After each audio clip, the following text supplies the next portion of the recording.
This is Jewish Spotlight, a weekly television program presented by Chabad Lubavitch of Long Island, featuring various aspects of modern Jewish life and Jewish culture.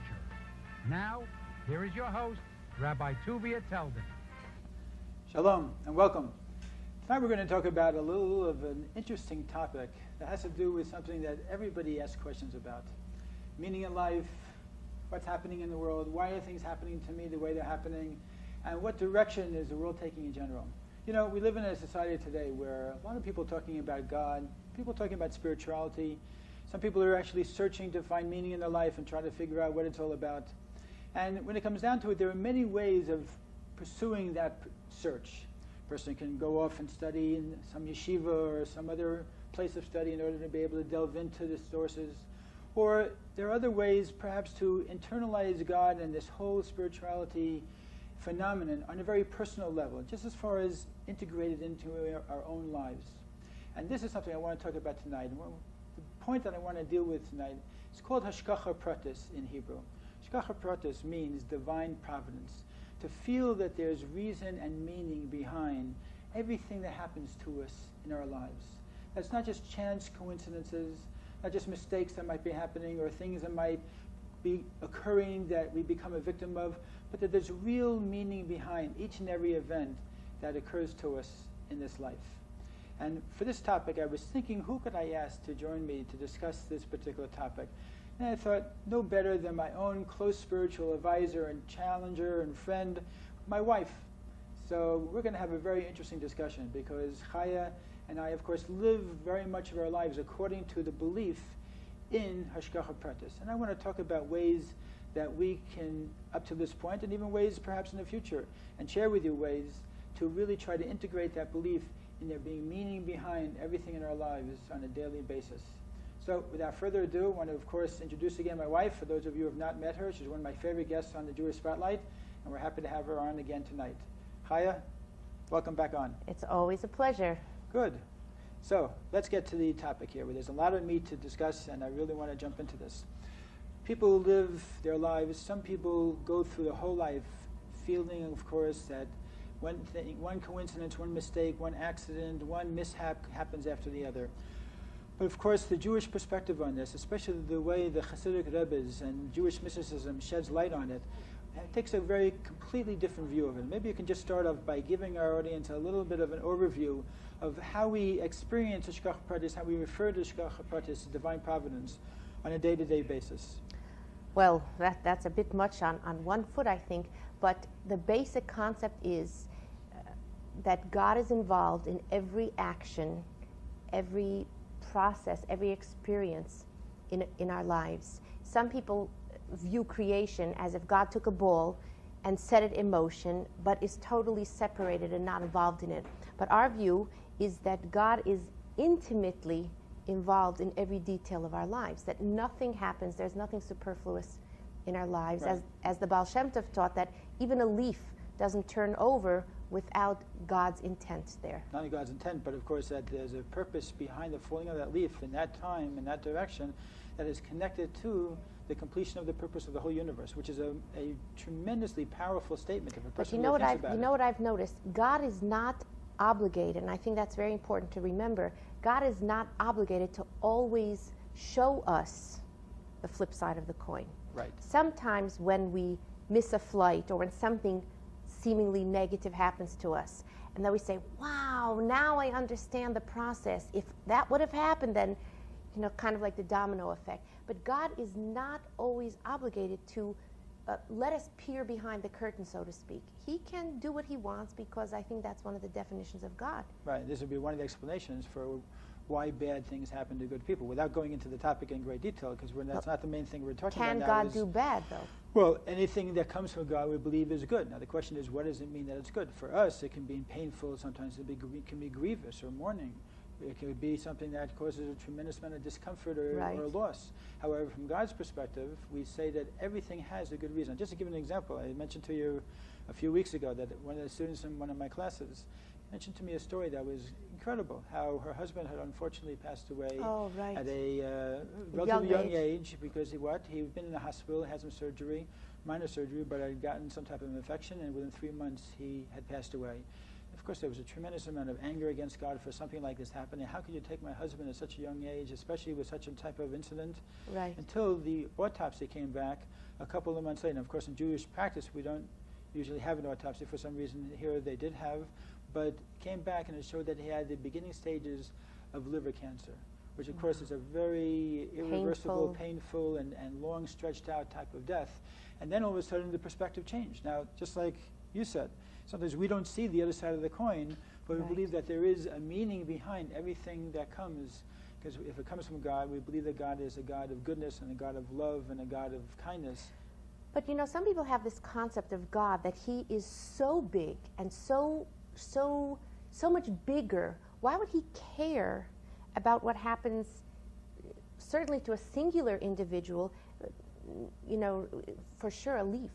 Why would God care? I think the answer to that goes back also to something, an answer to a point you brought up about how God is involved in our lives. God is very much involved in our lives. Some people think that God is, as you said, out there. Or some people will say when we proclaim God's oneness, say monotheism, which is the basic message that Judaism brought to the world. We believe in one God. Now, some people will say, well, we believe in one as opposed to 2, 3, or 4. We believe that there's only one up there. Right. But really, in a deeper sense, when we say the Shema Yisrael, Hear, O Israel, the Lord our God, the Lord is one, the basic tenet of Judaism, we're saying that everything is part of that oneness. Every cell, every molecule, every particle of this universe that God is creating is a part and parcel of that oneness. So in other words, God's involvement is equally distributed through the whole of the universe, whether it be the highest of spiritual heights to the lowest of most mundane levels. And as a result, we see that God's involvement is on every single level. And to say anything else is to a certain degree a denial of that oneness, a denial of monotheism. It would seem that God wouldn't be capable of being involved in the details then. Right, exactly, which is denying Hashem's ability. It denies his God's power. infinite power. There's a very interesting statement that if we say that God is only infinite and not finite, we're limiting God's infinite nature. So what is he? Both. He God is both. infinite, but able to enclose and become part of, while creating the finite. But the interesting thing is, and this goes into a little bit of Hasidic thought, that the finite really, by definition, is infinite in potential. One second. The finite is infinite in potential. We see this, for instance, by the atom bomb. You take a little atom and you treat it in a particular way, you see an incredible amount of energy that comes out of it, even in a physical level, how much more so in a spiritual level, where even the smallest of particles in this world that God creates has within it, in fact, the essence of God himself. Amazing. So when a person realizes this, what is the result of it? A person goes around, lives a life, feels that God is not just up there, but God is really down here. God's part of my kitchen. God's part of my bedroom. God's part of my sports activity. God's in every part of my life. There's a tremendous amount of simcha, of joy, that comes out of this also. Why wouldn't there be guilt there? Guilt? Or fear. If God is involved in every aspect of my life, doesn't that cause a person to get nervous? It can definitely have both. In fact, Judaism talks about having both awe for God on the one hand and a love for God on the other hand. In fact, it's interesting you mention that because there's a very interesting statement from the Zohar, which is one of the main books of Kabbalah in Judaism, Jewish mysticism. And it says that all the 613 precepts and commandments of the Torah are compared to the to the body of a bird. Mm-hmm. The main body of the bird, besides the wings, is the 611 mitzvahs. However, love for God is one wing, and awe for God is the other wing. And you need both in order to be able to have your mitzvahs, your service to God, your relationship to God, to have them elevate and to have them fly. A person could be a very good person, could be a moral person, could have everything else, be doing all the right things according to the book, completing the letter of the law every possible way. But if there's no love or awe for God, then it's really not elevated. And interestingly enough, it has to be both. If there's just a love for God without an awe, or just an awe without a love, then what happens? A bird can't fly with one wing. Right, and you see people that way that have a seeming imbalance where they are more on the, I would say, negative side or more on the positive side. Awe is a very positive thing also. Awe can be a very very liberating, very tremendous part of the relationship, because it establishes a certain type of total sense of feeling your position in relationship to it, of humility. But doesn't that make a person feel downtrodden? Well, that's why you have to have the love also, because you realize that God loves you, and you realize that you have that spark within you, and you have that tremendous connection to that essence, and that God is present, ever present in your life and everything that happens to you. So it leads to a tremendous sense of liberation as well, of closeness. That's part of the beauty of it. But getting back to the Hashgacha Pratis, the divine providence, as you mentioned, the Baal Shem Tov, who was the founder of the Hasidic movement, taught that even a small leaf falling from a tree has special meaning. However, before the Baal Shem Tov, it wasn't always that Jewish philosophers and theologians had that perspective. Many felt that God's divine providence was only on human beings, only at certain times, only in certain situations. Or perhaps if a person was deserving. Right, but the Baal Shem Tov's teaching really changed the whole perspective that we had and gave a whole extra dimension of understanding God's involvement in the world, so that a person could actually go through life feeling and analyzing their life and seeing how different steps of our life have meaning. You know what? Something that happened 10 years ago had to happen in order for this to happen, or for that to happen, for this to happen, for all these things to be brought together. It's a pattern that's woven exactly together. And we start to look at our own autobiography, and we start to analyze it, and we realize how complex it is, and how many factors, and how many chance meetings, so to say, or how many opportunities, lost opportunities perhaps, or found opportunities, or other types of situations, all were pieces of the recipe that had to be put into cooking up this life that is ours as of today. Right. We realize that this is really an incredible plan of action that had to take place. No detail is overlooked.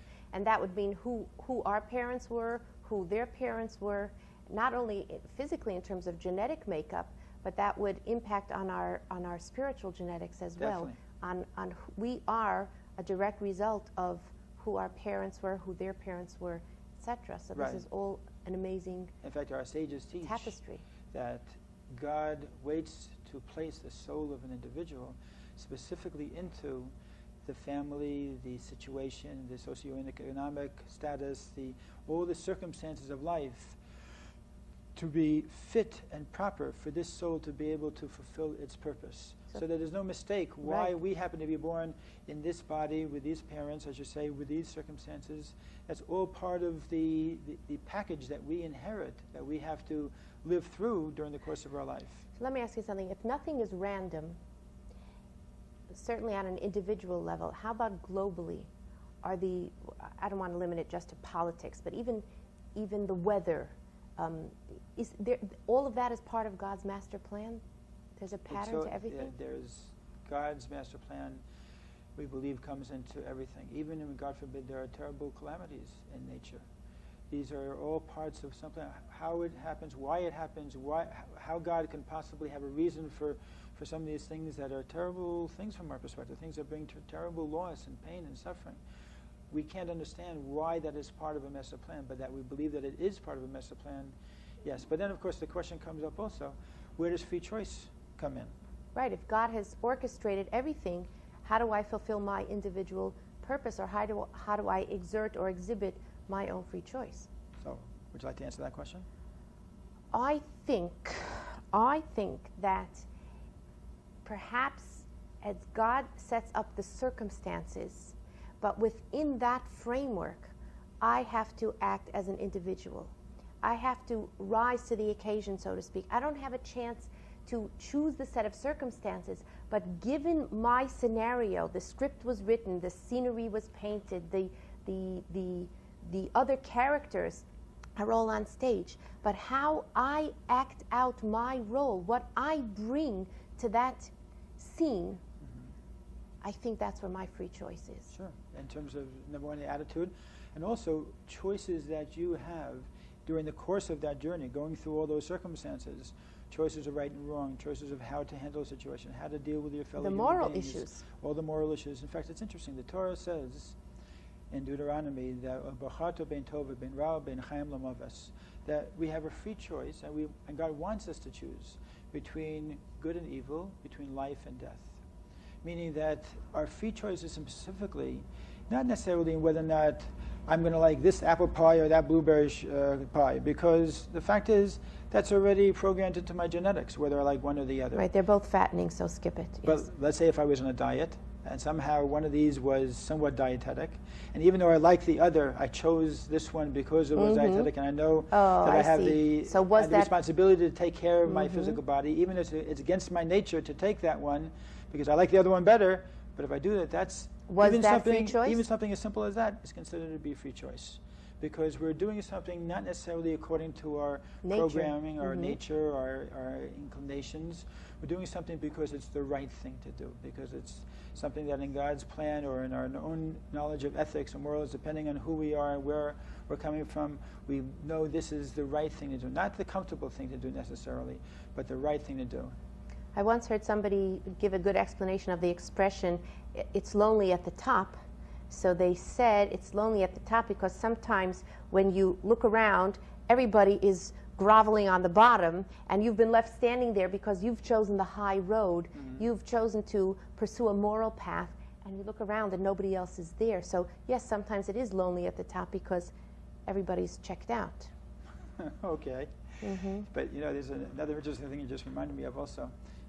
When you choose to try to live that type of life also, it's a realization that comes with it, I think, which I think is very, very liberating, because there's so many people in our society today who feel victims. I'm a victim of circumstances, a victim of my boss, a victim of my spouse, a victim of my children, a victim of, and we have this victim mentality that goes on and on and on. And I have a right to be a victim, and this is something that God did to me, or this person did to me, or whatever the situation, or I have a sick child, or I have a problem, I'm a victim. And this perspective turns the tables completely. It's a very, very interesting perspective. Why? Because all of a sudden when we start to take responsibility for who we are, what our set of circumstances are in life, and we say, you know what, this is not a mistake. You know what, there's a purpose why I am in this situation. Joe Schmo down the street, or my barber, or my next door neighbor, or my hairdresser, whoever it might be, is not in that situation. I'm in that situation. And there's a reason why I was, quote unquote, chosen to be the one to be in that situation. So when that happens, and then we take responsibility for those things in life that happen to us, and then we look at it as having an extra dimension, we're no longer victims. To the contrary, we become very proactive in the way of knowing, you know what, this is something that I have to deal with. I can't just tuck it under the carpet. I can't just ignore it. It's in my table and in my house for a reason. I think the Rebbe used the expression often to remember that there's a hand in the glove. That That's imagery helps me. That's a beautiful that there statement. is a hand in the glove, and that someone is orchestrating things. And yet within that orchestration, I still have to be the person that I am, given this set of circumstances, or my limits, or my talents. What will I do with these set of circumstances? And it is very liberating. Speaking of the Lubavitcher Rebbe, remember once many years ago when I was a yeshiva student, before I even met you. Uh-oh. Life before me? Yes. BC, before Chaya. Oh, cute. So what happened was, the Rebbe gave an address to about 100 Israeli soldiers that had all been maimed and were very, very handicapped. And I remember seeing them coming into 770. And at that time, 770 was the Lubavitch synagogue. And I remember that time the Rebbe spoke a beautiful talk in Hebrew about each of us, that our purpose is to be in this world, and we have the marriage of a body and a soul. And that marriage between the body and the soul make us a human being. And we all have a very important purpose to fulfill. And the balance between the body and soul is very important. So the Rebbe said something very interesting. He said that the fact that a person has a physical handicap is a proof that there is a spiritual soul there of great magnitude and great intensity that is there to be able to compensate for the handicap of the physical body. And there was a very powerful statement, because it also has to do with believing of God's role in our life, and believing in Hashgacha Pratis and divine providence, and that there is purpose behind what we deal with. Not everybody's purpose has to be the same. Not everybody's purpose has to be to have 2 kids, a dog, a swimming pool in the backyard, to be making a certain amount in order to be able to retire and then go down to Florida. But to go through that purpose with this physical limit is a tall order. It's a very tall order. There's And no question I think about that's it. where prayer comes in, that we Yes. can all the while bear what we have, but still ask God to either change the circumstances or at least Definitely. to enable us or to give us the strength to be able to pass the test or the challenge that we have then. Yes, that is the power of prayer. That is the meaning of prayer, to ask God to change those circumstances, And to what, redirect and to it. give us strength also to Yes. deal with or to handle or If to... not to change it, then definitely to be able to have the strength, the inspiration, the insight, the inner feeling to be able to go through these experiences with a positive perspective. I think that the analogy that I gave the children once was, in terms of a seemingly physical handicap, was the analogy of a light bulb, and if the bulb blows, does the electricity still flow? And he said yes. The only problem is that the bulb is lacking. So the same thing, like you said, between the marriage of a body and a soul, that the soul is healthy and vibrant and complete 100%, but there's perhaps a lacking in the bulb, so to speak, in the body, but the marriage is still there, and our challenge is to see the total spirituality within the limited physical environment. Yeah, and sometimes it's very difficult Sure. to see that spiritual. In fact, I want to tell you a story. I've told it to you before. I want to share it with our audience. It's a story about somebody who saw the other side, saw the purpose behind the events that were happening. There was a story about a man who wanted to know the language of the birds. It says that King Solomon knew the language of all the animals. Right. And he wanted to know this language. What is it? Especially of the birds, because he loved the song of the birds. So he finally found a rabbi who was a great mystic, and supposedly he could teach the song of the birds. And he hacked him. He made him crazy, and he couldn't wait to just twist his arm to be able to do it. And the rabbi didn't want to do it, but eventually it bugged him so much that the rabbi consented to do it for him.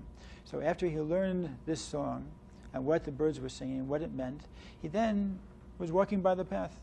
And he was leaving his house, and all of a sudden he heard the birds singing, and the birds were saying that, see this gentleman over there walking on the path?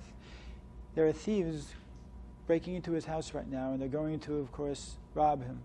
And he ran back to his house, found them just in the middle of the act, had them arrested and taken away and prevented. And he thought, this is my vindication. This shows that it was right for me to learn this song, and that the rabbi was wrong for denying me the privilege at first of learning what the birds were talking about. 2 weeks later, he's walking on the path again, and the birds were looking down upon him, and they say, see this man? His stove is starting to go on fire, and there's going to be a flame that's going to take over his whole house. So what happened? He ran back, and sure enough, he caught the flame while it was just starting up on the stove, and then he put it out, and he saved his whole house. And again, he was so happy that he had taken upon himself this responsibility of learning the language of the birds. And then 2 weeks later, he was walking the path again, and he hears the birds, and the birds say, see that man walking there? He's going to die in 2 weeks. For this, he didn't know what to do. He couldn't run home. He didn't know where to go. So he ran back to the rabbi. And he went to the rabbi. He said, Rabbi, what does this mean? What should I do? And the rabbi told him very simply. He said, we all have to go through circumstances in life. Sometimes very difficult circumstances, sometimes painful circumstances.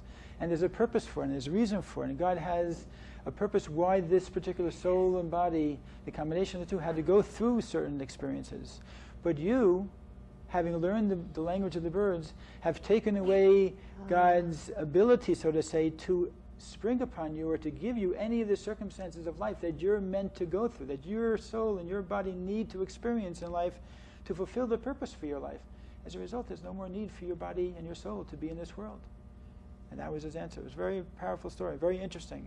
But it teaches us also that sometimes we don't need to know all the reasons why we have to go through certain experiences in life. But the basic premise of monotheism, of course, is to know that there is a God active in our life, and that there are events in our life and the reasons why we have to go through certain experiences in our life. What do you think about that? That's pretty powerful. Pretty powerful. Does that should liberate a person, so to speak, like you said, about being able to live life with a certain sense of comfort and joy, knowing that you're not alone, and knowing that we're not a victim, that everything happens for a reason. Everything is purposeful, and that should give a person great comfort. We don't believe in a vengeful God, though, or in a punishing God, do we? Of course not. Of course not. So how is there a different way to look at the pain or the suffering or this idea of punishment? Really, how Judaism looks at it is that any pain or suffering we do experience is really a cleansing for us. It would be like the example given of a person who, let's say, has a white shirt or a white blouse, and there's a stain that's put on that blouse. And what do we do in order to cleanse that blouse? We take it and we put it through the washing machine. We After put we put the bleach bleach and on we it, scrub it, or right. whatever types of chemicals we put on, we scrub it, and then we send it off. And after the washer, we put it into the dryer, and it goes around and it tumbles and it Right, goes at and high it's temperatures. hot. And after that, we take it out. And if that wasn't enough, we put it over the ironing board where the temperatures are really hot. Now, if that shirt or blouse had feelings, they would look at us and say, "You are very, very mean and Cruel. and cruel." Exactly. But from our perspective, we were just doing this for the sake of elevating this shirt or blouse to return to its original state of beauty. Mm-hmm. And this is why sometimes the soul does go through situations, and we don't understand it. And it can be a very righteous person, wonderful person who is going through this. We have no reason to believe there is any reason they have to be cleansed of anything. But again, these are topics that are not just something we can touch upon in such a short period of time, but they're things that are very, very, involve a tremendous amount of explanation. But I think it gives an overview, enough of a taste to be able to know that there's ways of looking at this life around us, and the ways of looking at the meaning of good and bad, and in general God's involvement with our lives, to be able to hopefully spark a little bit of interest on your part to look into it. And the most important thing is to really feel and experiment. And I'll throw out a challenge to everybody. You might say that this is a leap of faith. You have to be a great believer to believe this. Try an experiment next time. Next time you have a coincidence in your life. Next time there's some type of incident that seems to you to be a little bit like there's a message here that it's very hard to ignore. Or perhaps there are certain types of events or people or deja vu or whatever it might be. Try to stop for a second. Try to think about it. Try to think about maybe what if God is working in my life and there's something going on over here that is, like you say, the hand behind the glove. And what does that mean to me? And what can I do with that? How can I have it improve my life, change my attitude, better my perspective on my relationships, and really add some meaning to our life? And just from that experiment alone, I'll bet you there's something you'll be able to get from it. So we have to wrap up now, but any closing statements or remarks, Chaya? I think if everybody would be able to try and let God into their life in a positive sense, not in a judgmental sense, and not that God is punishing and God is out to watch every detail, but that God is a partner with us and that it's a team effort, I think that would be beneficial. All right. See? Now you know why I married such a wonderful woman. Okay. All right. Thank you very much for being here. And we'll talk about other business a little bit later. Sounds good. All right. In the meantime, go out there, do a mitzvah, do a good deed, do something to connect yourself to God, because whether we like it or not, He's the boss, and we're going to be relating to Him for a long time. Do it with a positive attitude, with a feeling that that's between you and God. It's a personal relationship, and God is there in your life wherever you go. Shalom.